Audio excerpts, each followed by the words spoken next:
Yo, what is the deal? This is T Money, and you're watching the T Money podcast joint with the great Ciara Ross. Hey, what up, C? though? What's happening with you? Cooling, you know, Kit Kat cooling. How about yourself? I don't know if I'm Kit Kat cooling, but I'm cooling. You feel me? I'll take it. And I like the orange touch. The jacket is real in vogue. I'm feeling that. I have to be a fashionista. Yeah, you know. But listen, today we're going to be interviewing one of Another fashionista. No question. One of Jersey's own, you know, Superfly, Piper Harlow in the building. Yes, Jersey girl. Yes, love it. Welcome to the T Money podcast joint, Dave. What's up, Piper? How you doing there? I'm good. Happy to be here. Thanks so much. So nice to meet you. Same. So nice to meet you. You know, you slept in the rain to get here through this Northeast Rain trilogy we're having as nonstop. But I really appreciate you being here. How's everything with you? Good? It's going fantastic. Yeah. So listen. So we're gonna kick it off real quick because I want to talk to you because I was intrigued by your success because I'm into marketing, I'm into promotions, I'm into PR, I'm into all these things, right? So I'm really intrigued by how you actually got started. You know, what was your interest as it relates to public relations early on? Like, tell me a little about your beginnings and how you got started and I know you went to college, you know, but so talk to me a little about your beginnings in Jersey, because you're a Jersey girl, right? I am. I'm born and bred. No doubt. Never left. I've always wanted to be an entrepreneur since my very first lemonade stand with my friend across the street. Wow. You know, my dad said, well, how much are you going to charge? I'm like, I don't know, like 5 cents. Like, you know, I don't know. I'm like 7 years old, 8 years old. And he literally sat down and said, well, this is how much cups cost and this is how much the mix costs, and so this is what you need to do to make a profit. And so from then on, I mean, me and my friend, we had like a t-shirt making business and chocolates. We would sell all this stuff, like handwritten catalogs, and that was just always my spirit. And entertainment as well. I grew up singing, dancing, acting. I'm a musical theater minor in college and competitive dancer. And so I had worked in New York for a talent agency for a couple of years. That shut down, went into advertising in Jersey, like the Home News, Asbury Park Press, the Star Ledger. Okay. And then, you know, we had a recession back in 2008. Right. And I actually have some PTSD from 9/11. Oh, and really? so, so I really had Let's not skip over that because that situation created so many different avenues and it made you pivot and things like that. 100%. So I know that, you know, you're giving a synopsis, but I have to kind of pump your brakes on that for a minute. Let's talk about it. Because 9/11 changed your life. Not only did it change your life for the better, but it forced you to look into yourself and make you change. Yeah. So let's just talk about that a little bit. Yeah, let's discuss the PTSD and how that all transpired. Let's do it. Right. So I was the girl always in the middle of the dance club, on the middle of the dance floor. Do you remember Hunka Bunka back in the day? Okay, like I was always at Hunka Bunka. And 9/11 happened, and I used to do all these open call presentations for the talent agency. And one day I was doing something I had done 100 times before and just had this panic attack. And didn't know what it was. I'd never experienced anything like that. And so it's very unfortunate because once it happens, you're always scared it's going to happen again. Yeah. So it just brings like more and more and more fear. And anxiety. Yeah, fear and anxiety. And so after, you know, all my time in the newspaper, I was trying to get these other jobs, and I also had like agoraphobia that started to kick in because I just never knew when this panic attack was going to happen. I was on medications, which never worked, and I'm such an advocate for not being on these things. Yes, I understand. Right. Me too. Not good. And so I was actually interviewing, and this recruiter said, "Can I just take you out to lunch?" I'm like, "All right." It's kind of weird, but let's do it. Lunch is a good thing. We all have to eat. Right. So she said, you know, I have this book, 101 Job Search Secrets. I want to help 1 million job seekers find jobs. With your experience and the people that you know in the industry, will you take me on as your first client? Oh, really cool. So, so like I grassrooted my business. And it just worked out perfect because I was able to be in an environment that was comfortable for me, that I could thrive. And that's what I encourage people to do. Like, so I have a tattoo. It says fearless. Yeah, let's talk about that right wrist tattoo. And it's pink, my favorite color. So it reminds me to be fearless. But if you also break down the word into two parts, you have fear less, right? So you're going to fear less in the world. And I had a friend tell me once that fear actually stands for false evidence appearing real. Right. And so these things always pop in your head because sometimes, you know, you're just going about your day, things happen. I think everybody experiences that, like anxiety and frustration, and especially now with social media being so heavy in the world, and we got all this scrolling, and you're seeing people that where you think that you should be at this point in your life, and everything happens for a reason, right? That's like true. you are always where you are supposed to be, no matter what. And you'll figure it out later if you don't understand why now. So I know that my path and my journey and my reason for having this is to teach other people how to succeed in business, in entertainment.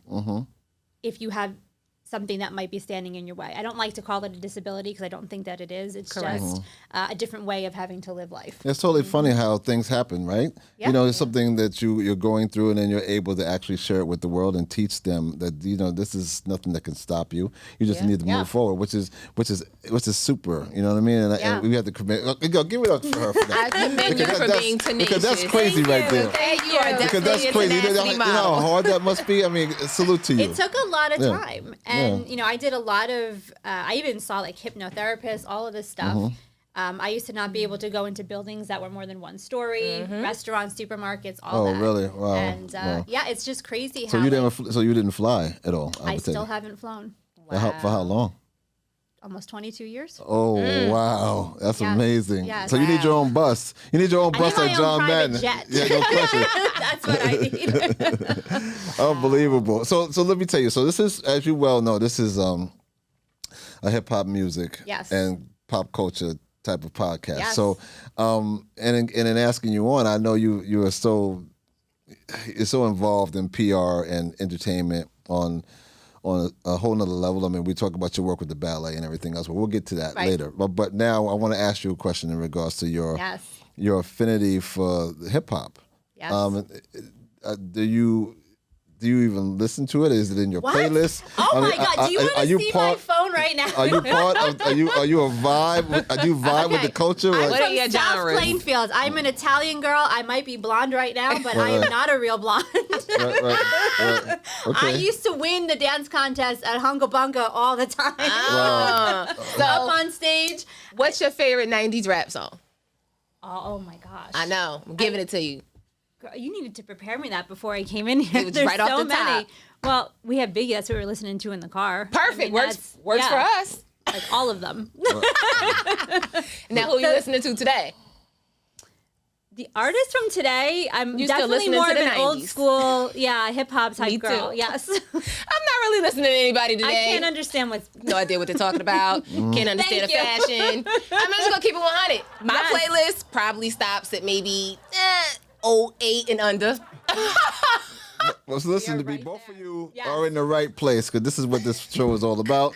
I don't want to call it old school hip hop, but it's true school hip hop, school hip the hop. 90s hip hop, That's what's early up. 2000s. Yes.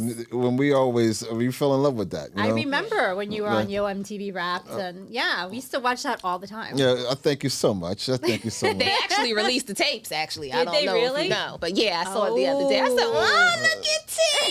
He's blushing. You're embarrassing me right now. Playing what was it? One man checkers or something? Him and Ed Lover. Oh yeah, we do all kinds of stuff. The mailman. Right. Yeah. Oh yeah. So she knows. Hey, she did her homework too. So that's very good. Oh, but so not only do you have an affinity for the music, you dance, right? Yes. You mentioned that you sing. Yes. And you act. Have you? Tell me a little about your acting career. Have you? And she's also in real estate. We didn't get into that yet. She has a doing your whole. research. She has a laundry girl. list.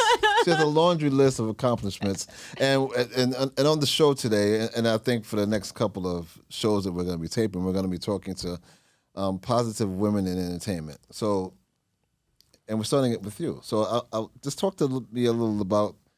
Was PR your something that you wanted to do when you were younger? Like, what did you aspire to do? No, I always wanted to be an actress. So, okay, that's good. And that's like I said, I minored in musical theater. I've done a lot of plays. I did an original off-Broadway last year that I starred in. I played Marilyn Monroe in a production, like a London production they were trying to bring here. Oh, wow. And I did actually... Did you do the thing with the dress and everything? Did you do that? The white dress? I did. Oh. I did actually did a photo shoot with Ann Kaplan, who cool. is a housewife of Toronto. She came here to New York, and she was Audrey Hepburn, and I was Marilyn, and we went to the iconic places in New York. I love it. But I actually, I have a demo that I had a talent scout that used to work for Rockefeller Records, and they needed somebody like me. So I've actually been up in that studio with a demo tape. Yeah, it was crazy. I love it. There's more to me than you know. Yeah, this is that's why you're being interviewed, because we're trying to figure it out. You know what I mean? So you so recently you just hosted a gala, charity gala, the charity event, the gala for the American Ballet, correct? So it was actually, I have a talk show that's going to be on News 12 coming out in, it's going to either be the end of October or the first week of November.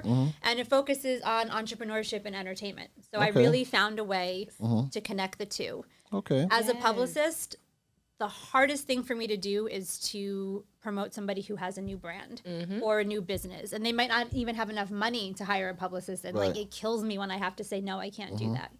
But one thing in the entertainment business, if you guys don't, I'm sure you do know, but when it comes to having PR, news stations and, big places, they don't want to have you on unless they know how you look on film and how you look on tape. So I created a space where artists, entrepreneurs, startups can come, get some tape, and just get exposure in the media. So I'm just I'm trying to help out.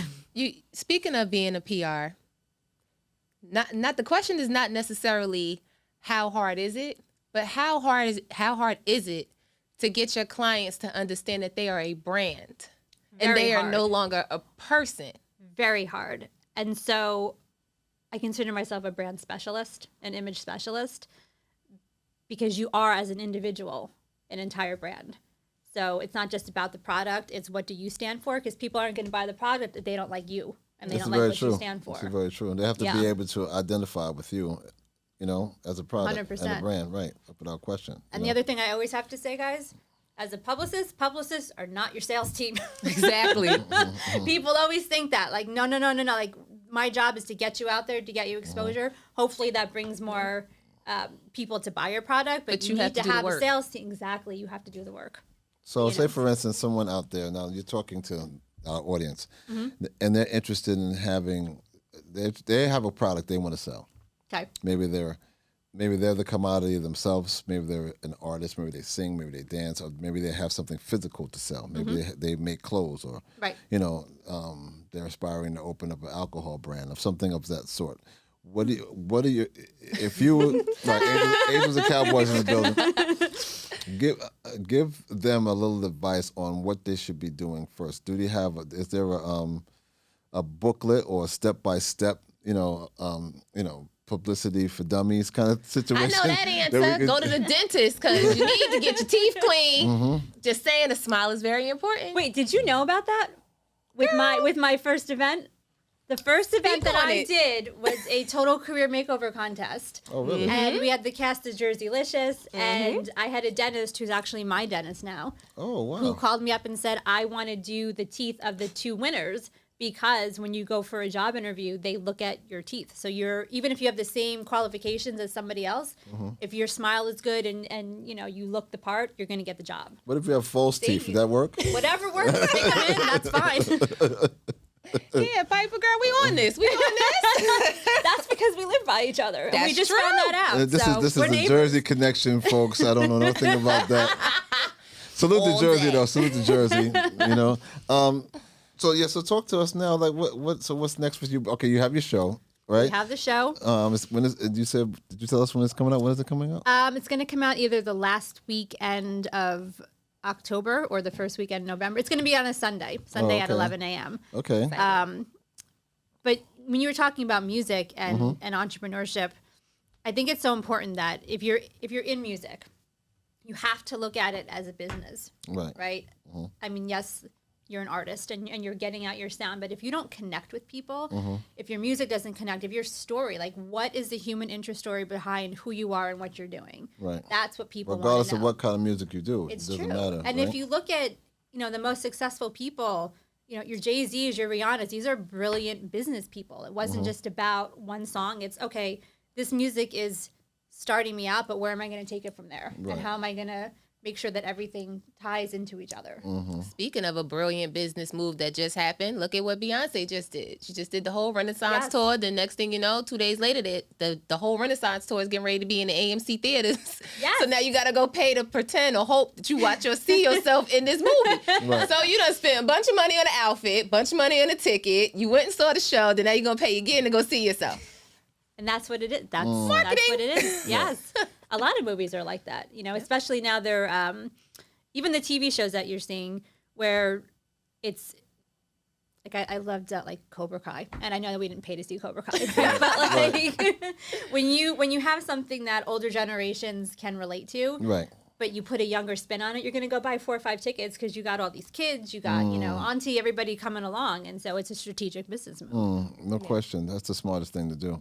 And I find that some artists from the golden era that we've already discussed, some of them, they tend to ignore that principle. And then you can always tell when they get it because all of a sudden you see them every place. You see them all over the place. They become, staples on YouTube or staples on the internet all over the place, and they're doing great things with it because they understand the formula that it takes for them to become popular and successful. You have to keep relative. You have to keep, we call it TOMA, top of mind awareness. So it's not just about what you're doing today. I want to know what else you have along down the road. Because I don't want to represent somebody that's going to be a 3-month deal or a 6-month deal, and then you're out. Right. Let's figure out how we're going to keep you relevant in the media. Right. Now, who won't you work with? Politicians. Understood? Yeah, won't do politicians. I don't really do pharmaceuticals. Okay. I need to believe in who you Well, are. I'm hoping and you who your don't do brand is. pharmaceuticals. Because we don't do pharmaceuticals either. Nope. I don't smoke crack and none of that. So. Crack is So I'm only kidding. Crack is still wet. Whitney said it We now. don't Stop do playing that. it. We don't do that. Shout out to Whitney. Yeah, Rest we don't in do peace, that. beautiful. Salute to Whitney. But yeah, so why don't you do politicians again? What happened? Like, what's they have an issue? Really wanna besides get into that? what kind of issue? You know what happened. It's always that's exactly what what kind it is. of It's always issue? something. What kind of issue? Do we even want to get into Roe v. Wade being overturned? Of course, we could go on for days. That's why I don't want we're here. anything to do with politicians because it's all just they say what they want to say in the moment, and then they're going to change it down the road. Genuine. You're saying they're not genuine. They're not genuine. Okay. They're not. Okay. So I believe in causes. I don't believe in politicians. Makes sense. Makes sense. Okay. Before you, I'll say, wrap up your PR journey, right? Is there a bucket list that you have? It's like, listen, this is a particular brand or event that I am going to be a part of before I retire. Good question. Particular brand or going to the. I want my show to win an Emmy. That's nice. All right. Yes. Oh, That's okay. what we're putting out That's into a the good universe. look. That's good. Yeah. So we're gonna do that, and then I really want to get more into film again. That's always been the love of my life. Okay. Well, speaking of brands, I believe this is Harlow. That's the Harlow publicity. Yeah, look at that. Get that zoom into that. Make sure you guys go follow, like, share all that. Tell everybody about it. That's Check right. it out, too. Yes. So let's talk about this. I'm going to leave this on the table so that You're so everybody cute. can So get Piper, this. please tell our audience where they can find you, please. So you can go to my website, piperharlow.com. I will say, I don't know what today's date is, but Friday. It's being redone right now. Today's the 7th of October. Okay, next Friday it's completely redone. Or you can go to the piperharlowshow.com and get information. If you want to be on the show, you can email I do. Yes, you can. We already talked. Yeah, yes, we you guys. discussed It's Right. definitely happening. But you can check that out. And I also have a do-it-yourself public relations course that's going to be ready to go by January. Okay. And that's definitely for people who maybe can't afford a publicist right now, but I'm going to give you all the tips and tricks how to do that for yourself at your own pace for Okay. a ridiculously affordable price. Okay, that's very good. And just similarly for the people that might want interest or that are interested in real estate, are you still involved with that? I know you had maybe a magazine I hung and up my certain hat. I stuff. hung out my real estate. Wow. Okay. So in 2008, after I left the newspaper, I created the first full-run, full-color bulk drop magazine in Middlesex County, New Jersey, for real estate. Because I had gotten my license. I love real estate, and I was doing an open house. And at the time, all they had was these like black and white magazines or the newspaper, and it was this beautiful Victorian house in Westfield. You know Westfield? Yep. And so I went outside and I'm holding up this newspaper. I said, I would never come to this open house based on this thing. And then people were asking me, well, do you know a carpet place or a plumber? And I didn't know. Like I was so young. I was in my early 20s. And so I said, why don't any of these magazines had it? And so I did it. Nice. Yes. Nice. But real estate is my love. And it's interesting because you brought up Whitney Houston. Her sister-in-law is in my real estate office. Wow. Look at the we universe. work together. Incredible. I'm telling you, I think I'm telekinetic or something. Yeah, everything's from the area. You know what's so funny? I'm starting to notice that there's certain people that have it and certain people that just don't have it. And Piper Harlow has it. Yes. She's smart. Make me She's blush. very driven. She's cute. You know, and listen, ladies, you know, I know you guys are out there and you're interested in following someone. Follow this lady right here because she's dynamite and she can lead you in the right direction. Okay? Absolutely. Let them know where they can find you again. No question. PiperHarlow.com. You can go to my Instagram, can't even talk. Piper_Harlow. Or the show website, which is the PiperHarlowShow.com. No question. Awesome sauce. This is T-Money. That's Ciara Ross, and that is Piper Harlow. You know what it is. This is T-Money Podcast Joint featuring Hey. Anyway. It's me. Thank you so much, Piper. We enjoyed our time with you, man. Same here. Great, Thank you man. for having me, Okay, guys. no question. Peace out, man. We out. Like, share, subscribe, all that. No question. T-Money Podcast Joint with